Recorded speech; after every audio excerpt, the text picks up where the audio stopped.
こんにちは、カズです。先日 ANA と JAL のビジネスクラスに乗る機会がありました。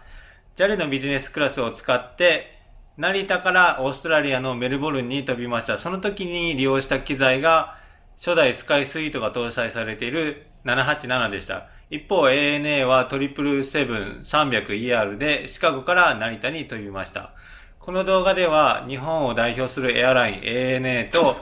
JAL のビジネスクラスの比較をしてみたいと思います。で、比較する項目が、ラウンジ、シート、機内食、そしてサービスです。ANA と JAL でどう違うのかっていうのを一緒に皆さん見ていきましょう。日本にある JAL と ANA ラウンジはとても似ているので、今回の動画ではアメリカ発の場合に使えるラウンジを比較したいと思います。ANA はスターアライアンスパートナーのユナイテッド航空ポラリスラウンジを利用します。ANA が就航している空港8つの中でポラリスラウンジがあるのは4つ、2分の1の確率です。ポラリスラウンジのアクセス条件は国際線、ビジネスまたはファーストクラスでの出発時のみに使えるので、その分クオリティが高く保たれています。本格的なバーがあるだけではなく、バーテンダーもいるので好みのカクテルを作ってもらうことが可能です。食事は自分で取るバフェ以外にも、テーブルに座りレストランのように食事ができるダイニングルームも完備しています。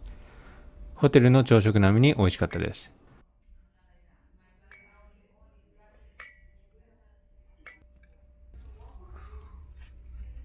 ラウンジ内のシートは1箇所に集中していないため、人が大きくなってきても混んでいるっていう感覚はあまりありませんでした。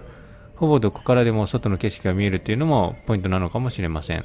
JAL はワンワールドパートナーのアメリカン航空フラッグシップラウンジを利用します。ANA と同様 JAL が就航するアメリカの空港は8カ所、そのうちフラッグシップラウンジがあるのは4カ所です。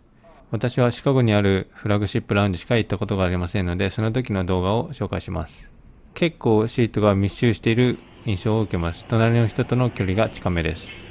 フラッグシップラウンジではバーテンダーがいないのでセルフサービスとなっています。逆に言うとどんなアルコールでも入れ放題という意味である意味太っ腹です。シカゴ空港のフラッグシップラウンジ以外はダイニングルームを完備しています。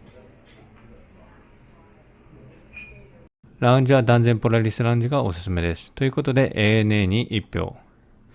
次にシートを比較します。ANA ビジネスクラスは121という座席配置で、中距離線、長距離線であればほぼ確実にこのタイプのシートです。機材によってあまり当たり外れがないっていうのが ANA ビジネスクラスの特徴です。777と 787-8 はシートがちょっと古めです。横になった時に足を置くスペースの両サイドがトレーテーブルの出っ張りで若干低くなっているため、寝返りを打つと足が当たります。電源ポートはモニターのすぐ下にありますが、スマホなどを置けるスペースが近くにありません。足を置くスペースに置かないといけないので邪魔になります。ヘッドセットをかけておく専用の場所がないので、カウンターに置くとドリンクとぶつかりやすくなり、こぼれる原因となります。787に搭載されている JAL ビジネスクラスは222という座席配置。ヨーロッパ、オーストラリア、北米路線ならこのタイプのシートです。逆に東南アジアではこのタイプのシートではありません。ですので ANA と比較するとシートの一貫性がありません。トレーテーブルはサイドに収納されているため足元スペースが広々としています。寝返りを打っても足は当たりません。また隣の席との間にパーティションがあるため、これを利用すると窓側シートなら一切隣から見られません。このプライベート感は ANA ビジネスクラスでは味わえないレベルです。特にシートをベッドにすると通路を歩いているクルーのことすら見えません。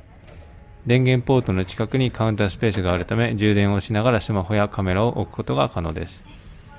ヘッドセットもかけておけるようデザインされています。シートに関しては文句なしで JAL ビジネスクラスがおすすめです。次に機内食を比較してみましょう。ANA、JAL ともに機内食は洋食か和食が選べます。どちらも和食をいただきましたが、空の上で食べているとは思えないぐらい美味しかったです。どっちに乗っても美味しいことは間違いないです。ANA は豚骨ラーメン、JAL は醤油ラーメンということで、こってり系が好きな人にとっては ANA の方がおすすめです。JAL の機内食で到着前にいただいたサンドイッチがビチョビチョしていて微妙だったこと以外は、機内食はどちらも同じぐらい美味しかったです。最後にクルーのサービスについてです。一番比較が難しいカテゴリーですが、何度か ANA と JAL 乗って気づいたことがあります。ANA クルーは話を聞くのが上手な人が多い印象を受けました。自分たちが話すよりも搭乗客の話をよく聞いてくれるクルーが多い気がします。JAL のクルーはこちら側の話も聞いてくれますが、どんどん話しかけてくれます。私は飛行機とクレジットカードぐらいの話しかまともにできないんですけれども、JAL のクルーとは毎回飛行機の話で盛り上がります。普段聞けないクルーならではのお話が聞けるので、非常にいい思い出になります。ということで、ちょっとクルーと会話を楽しみたいなっていう人には JAL の方がおすすめです。最後におまけでパジャマとアメニティキットの話をしましょう。ANA はクルーにお願いするとパジャマを借りられます。機内パジャマで過ごすと疲れが溜まりにくいので私は好きです。一方、JAL ビジネスクラスではパジャマ貸し出しサービスは行っておりません。カーディガンなら OK です。ANA のアメニティキットはスキンケアセットに力を入れている印象を受けました。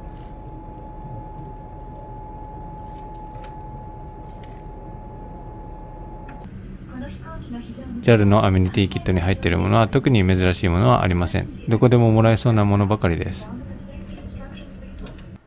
アメニティキットまで考慮すると ANA、JAL ともに2票ずつで機内食は同じレベルということで、どちらのビジネスクラスに乗っても快適な空の旅ができることは間違いなしです。しかしビジネスクラスで一番大切な要素はシートだと思うので、全く同じ路線、全く同じ金額で ANA と JAL ビジネスクラスのチョイスがあるなら、私だったら JAL ビジネスクラスに乗ると思います。毎週木曜日に登場レビュー動画を配信しています。チャンネル登録してベルマークをクリックすると動画が配信されてすぐに通知が来ます。皆さんは ANA 派、それとも JAL 派、理由をぜひコメント欄でシェアしてください。それではまた次のフライトでお会いしましょう。